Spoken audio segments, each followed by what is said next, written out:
Hello बच्चों, हमने पिछले वीडियो में फ्रांस की क्रांति और उसके कुछ कारण देखे थे। हमने पिछले वीडियो में देखा था राजनीतिक कारण, आज हम लोग देखने वाले सामाजिक कारण। ठीक है, तो फ्रांस में जो समाज था वो 3 वर्गों में विभाजित था, इनको स्टेट्स भी कहा गया है। 3 वर्ग थे, इनको 3 वर्ग में इसको स्टेट्स नाम से जाना जाता था, स्टेट्स। और इस 3 वर्ग में पादरी वर्ग, कुलीन वर्ग और साधारण वर्ग आता था। 3 तरह के वर्ग थे, ये तीनों 3 वर्ग में विभाजित था।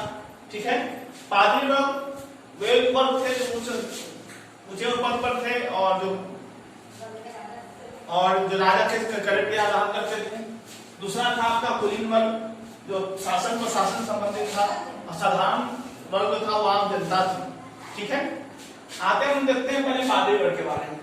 ठीक है, पादरी वर्ग जो था वो चर्च से जुड़ा हुआ था, और इस पादरी वर्ग में 2 उपवर्ग थे।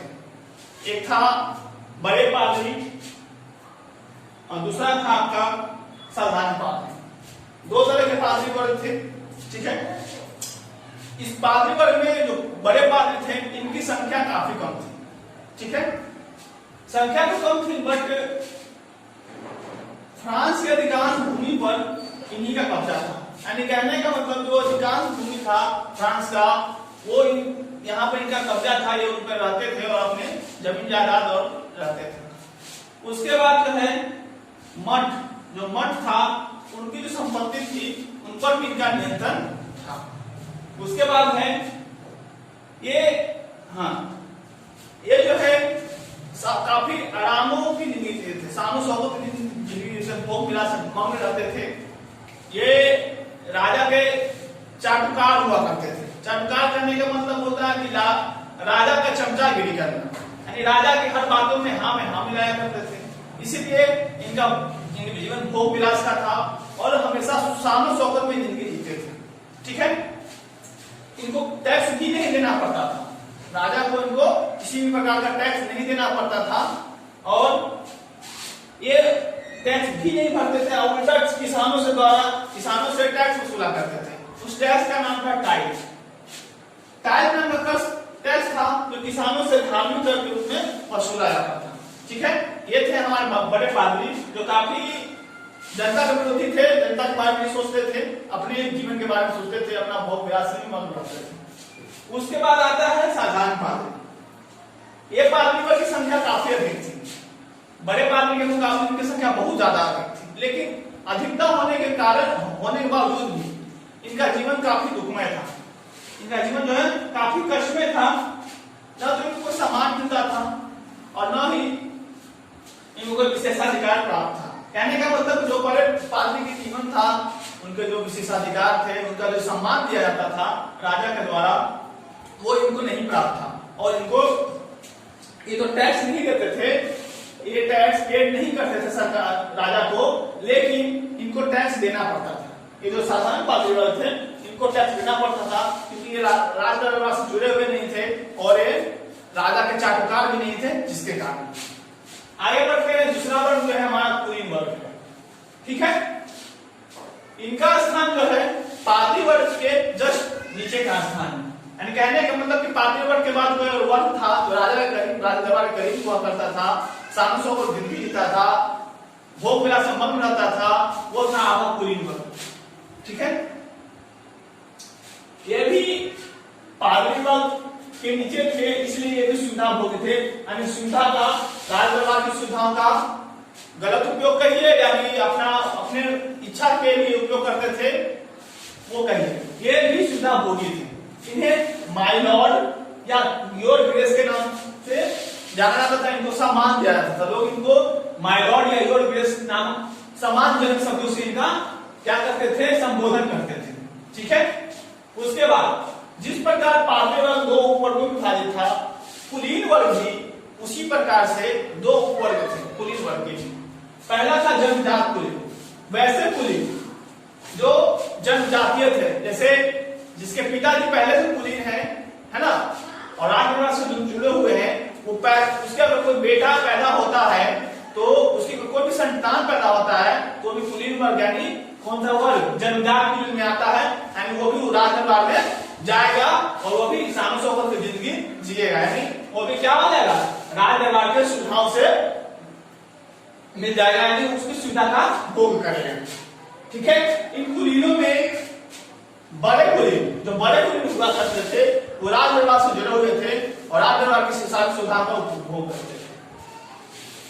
एक बार ये इनको जमींदारी भी दी गई थी, लेकिन इनको जमींदारी तो दी गई थी बट ये वहां जाते नहीं थे।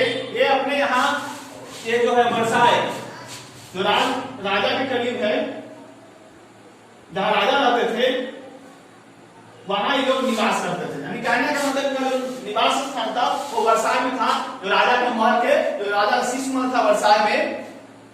पिछले वीडियो में देखा था कि राजा कहाँ रहता था, वो वर्साय के शीश महल में रहता था, जो फ्रांस की राजधानी पेरिस से काफी दूर थी। और ये जो बड़े कुलीन वर्ग, जो बड़े जमींदार थे वो भी वहीं रहते थे और जहां इनको जमींदारी दी गई थी ये वहां नहीं जाते थे और अपने शासन और अपने सेवकों को, अधिकारियों को वहां भेजते थे और वे वहां जाकर जमींदारी करते थे। इसलिए इनको अनुपस्थित जमींदार भी कहा जाता है। उसके बाद इनकी तो जिंदगी बहुत अच्छी थी, लेकिन इसके विपरीत एक और इन्हीं का उपवर्ग था जिसका नाम था ओहदेदार कुलीन। ओहदेदार कुलीन का मतलब होता है ओहदा देना, किसी को उस पद पर बैठा देना। ठीक है, ये ऐसे कुलीन वर्ग थे जिनको राजा के द्वारा किसी कुलीन पद पे बिठा दिया जाता था या फिर कुछ जमींदारी इनको दे दी जाती थी। लेकिन इनमें अंतर क्या था, ये इनकी जमींदारी जो होती थी देहातों में होती थी। ठीक है, ये देहातों में जमींदारी करते थे और देहात में ही रहते थे, इसलिए इनको उपस्थित जमींदार भी कहा गया है। अब इनको क्या कहा गया, अनुपस्थित, क्योंकि ये अपने जमींदार का जो क्षेत्र था वहां ये नहीं जाते थे, लेकिन ये क्या थे, जहां इनको जमींदारी मिली थी ये वहीं पर निवास करते थे। ठीक है, इसलिए इनको देहाती जमींदार भी कहा गया है। ये राजा की कृपा प्राप्त कर सम्मान और कमतर थे, यानी कहने का मतलब कि राजा के द्वारा कोई पद को दिया कोई सम्मान मिलता था इनको, नहीं तो नहीं। जिस प्रकार साधारण पादरी था उसी प्रकार ओहदेदार कुलीन का हालत है। प्रशासनिक पदों पर इनकी नियुक्ति होती थी, जिस जो स्थिति इनका था वो स्थिति इनका नहीं था, दोनों में अंतर है। इनकी नियुक्ति की जाती थी राजा के द्वारा, लेकिन इनका क्या था, जन्म के साथ ही इनका फिक्स हो जाता था कि इनको राज दरबार में रहना। ठीक है, कुलीनों में भी वर्ग भेद मनमुटाव था। जिस प्रकार पादरी वर्ग में बड़े पादरी और साधारण पादरी के बीच में मनमुटाव होता था, क्योंकि एक पादरी को अच्छी सुविधा, दूसरे पादरी को कष्टमय जीवन मिलता था, इसलिए आपस में मनमुटाव होता था। उसी प्रकार से जमींदार कुलीन और ओहदेदार कुलीन के बीच में हमेशा वर्ग भेद था, क्योंकि अलग अलग वर्ग के अलग अलग चीज दिए गए थे और इन्हें मनमुटाव हमेशा होते रहता। चलिए आते हैं हम लोग तीसरे वर्ग पे, जो समाज 3 वर्ग में विभाजित है। तो आपका तीसरा वर्ग है सर्व साधारण वर्ग। ये समाज के तीसरा वर्ग था। ठीक है, और ये जो वर्ग था इस तीनों वर्गों में इसकी संख्या सबसे अधिक थी। ठीक है, जो सर्व साधारण वर्ग था इनकी जो संख्या थी सबसे अधिक थी, लेकिन यह सुविधा विहीन वर्ग था। यानी कहने का मतलब है कि इनको किसी भी प्रकार की राजा के द्वारा कोई भी सुविधा नहीं दी जाती थी, यहाँ तक कि इनसे और कर वसूला जाता था, और वो भी एक प्रकार के कर नहीं, बहुत प्रकार के कर।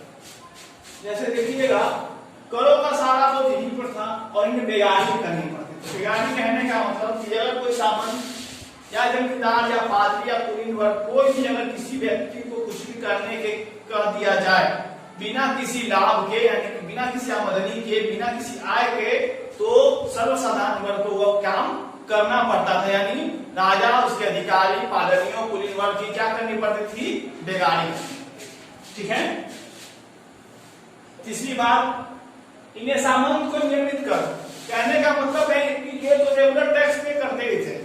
जो रेगुलर टैक्स होता था, इनका जो टैक्स बांधा हुआ था कि आप कितना टैक्स देना है, ये तो वो जमा करते ही थे। साथ ही साथ इनको एक अतिरिक्त प्रकार का टैक्स देना पड़ता था विशेष अवसरों पर, जन्मोत्सव हो गया, कोई महोत्सव आप कर रहे हैं या शादी विवाह या कोई अन्य कार्यक्रम कर रहे हैं या कोई पर्व आ गया, तो उसमें आपको एक अतिरिक्त उनको टैक्स चुकाना पड़ता था अपने सामंतों को। ठीक है, उसके बाद सामूहिक रूप से इन्हें अनेक प्रकार के प्रत्यक्ष और चार्ज चुकाने पड़ते थे। एक प्रत्यक्ष कर लगता था, ठीक है, जिनको क्या कहा गया टाइप का, जो इनको प्रत्यक्ष कर, जैसे किसी भी सामान पर डायरेक्टली टैक्स पे करते थे, मतलब कहने का मतलब उनको बताया था कि आपको इस चीज पर टैक्स लग रहा था, वो प्रत्यक्ष कर कराता था। और बहुत सारे जो प्रत्यक्ष कर था उनको क्या कहा जाता था, टाइप कहा जाता था, ठीक है। और बहुत सारे अप्रत्यक्ष कर भी चुकाने पड़ते थे, ऐसे ऐसे इनको कर लगाए गए थे जिनको इनको पता ही नहीं होता था किस चीज का कर जो है हम भर रहे हैं, है ना। तो क्या कराते थे, अप्रत्यक्ष कर कराते थे, वो भी बहुत सारे प्रकार के होते थे, ठीक है, जिससे कि इनकी हालत बहुत ज्यादा खराब थी। एक था मध्यम वर्ग। चलिए आते हैं तो तीसरे स्टेट्स, यानी जो हमारा स्टेट्स था, यानी कहने का मतलब कि 3 वर्गों का जो स्टेट्स था उनमें चौथा वर्ग भी था जिसका नाम था मध्यम वर्ग। ये मध्यम वर्ग पहले से तो उदय नहीं था, पर आगे चल के ये उनका उदय होने लगा और ये आगे की ओर बढ़ने लगे, ठीक है। इनको बुर्जुआ वर्ग भी कहा जाता था। इनमें सभी लोग आते थे। इसलिए खास बात क्या थी, बाकी जनता के बारे में कुछ नगरों में कुछ गांव में रहते थे, लेकिन ये जो मध्यम वर्ग था ये शहरों के निवासी थे, नगरों में रहते थे। और इनमें अधिकतर लगभग सारे लोग पढ़े लिखे हुआ करते थे, सरकारी कर्मचारी थे, चिकित्सक, लेखक, व्यापारी, पूंजीपति और जितने भी वर्ग थे सभी आते थे उसमें। यानी कहने का शहर में रहने वाले लोग सारे, ठीक है, पढ़े लिखे लोग थे। और इन सभी की सहायता से ही उनका राजपाट चल पाता था, उनके कार्य का देखभाल, क्या पैसा आया, क्या खर्च हुआ, उनका सारा लेखा जोखा इन्हीं के द्वारा होता था। और राज का सेवा भी, जैसे डॉक्टर है, वो किसी भी अधिकारी, राजा, किसी को तबियत खराब होता था तो उनकी चिकित्सा करने का चिकित्सा भी करता था, फिर भी इनको कोई सम्मान नहीं दिया जाता था। और इन्हीं सम्मान की प्राप्ति के लिए देखा कि हम इतना कुछ कर रहे हैं फिर भी उनको कोई सम्मान नहीं दिया जा रहा है। और जो जनजात कुलीन वर्ग है उनको क्या बहुत सम्मान दिया था, कोई बिना काम के।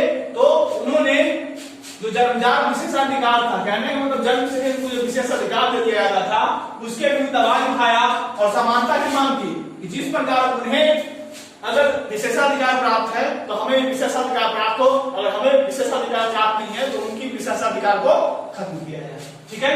यह तो हमारा था राजनीतिक सामाजिक कारण। आगे बढ़ते हैं आर्थिक कारण पे।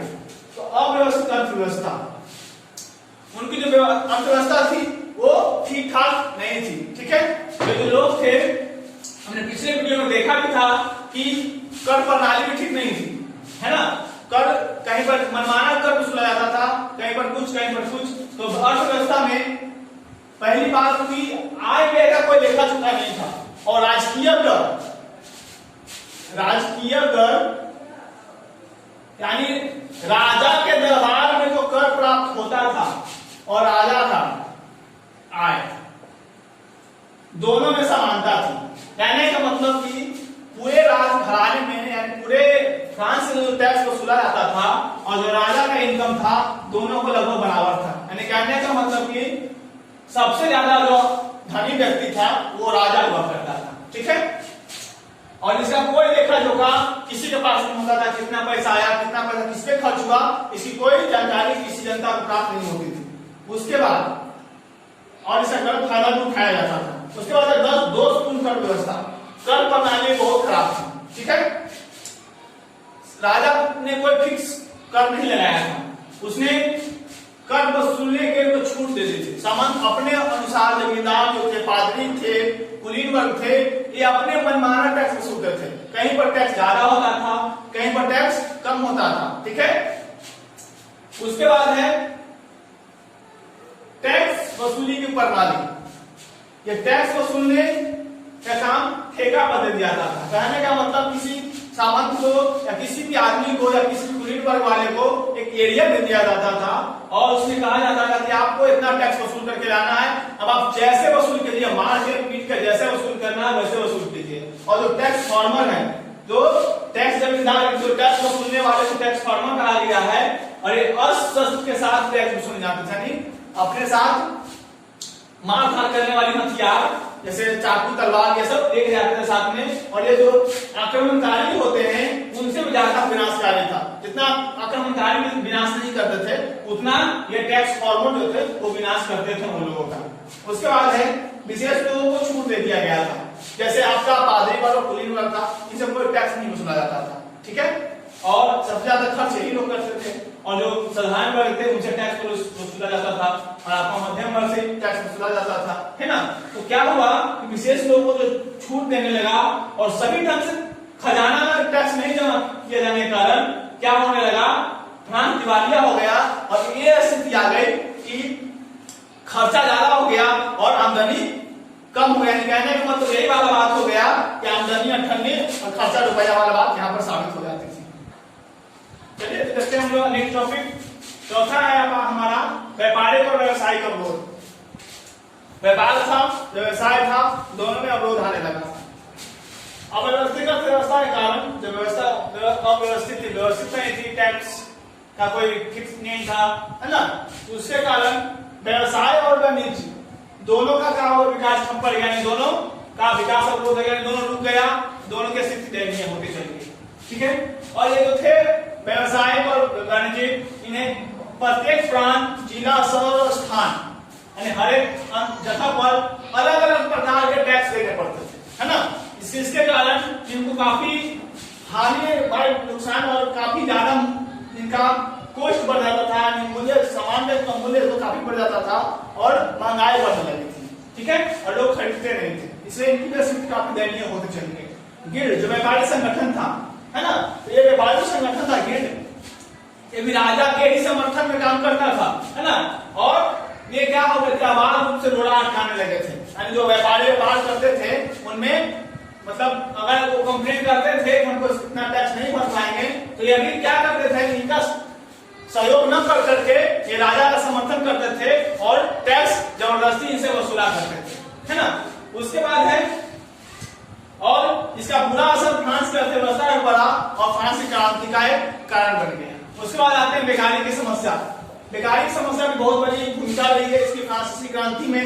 तो बेकारी की समस्या ने आर्थिक स्थिति दयनीय बना दिया, लोग बेरोजगार होने लगे, काम नहीं करने लगे, सरकार को टैक्स देना बंद हो गया, कम हो गया, जिसके कारण सरकार की जो राजा का खजाना था वो धीरे धीरे खाली होने लगा। ठीक है, उसके बाद औद्योगिकरण होने के कारण जहां 10 लोगों का काम एक मशीन ने करने लगा, वहीं बहुत सारे लोग बेरोजगार होकर चले गए। जैसे किसी कपड़े को तैयार करने में, कपड़े मिल में कपड़े तैयार करने में जहां 10 मजदूर काम करते थे, वहां सिर्फ एक मशीन ने 10 मजदूरों का काम छीन लिया, यानी अकेले वो 10 मजदूरों का काम करने लगा और काम जल्दी होने लगा। ठीक है, इससे क्या हो गया, मजदूरों को नौकरी से निकाल दिया गया और वे लोग बेरोजगार होते चले गए। और बहुत सारे घरेलू उद्योग धंधा, जो छोटे मोटे कुटीर उद्योग थे, है ना, सूत काटने वाला छोटे मोटे जो उद्योग थे वो बंद पड़ गए। और आधुनिकीकरण के कारण, औद्योगिकरण के कारण ही जो कार्यरत कारीगर थे, जो काम कर रहे थे, कारीगर जो थे, है ना, वो और जो मजदूर थे वो बेरोजगार होकर चले गए, और इन्होंने इनसे उठ करके क्या हो गया, क्रांति समर्थक बन गए, जो फ्रांसीसी क्रांति हो गया उसके समर्थक बन गए। ठीक है, तो हमने पिछले वीडियो में राजनीतिक कारण देखा था, आज हमने सामाजिक और आर्थिक कारण देखा। अगले वीडियो में हम और फ्रांसीसी क्रांति के और भी कारण देखेंगे। तब तक के लिए धन्यवाद, जय हिंद।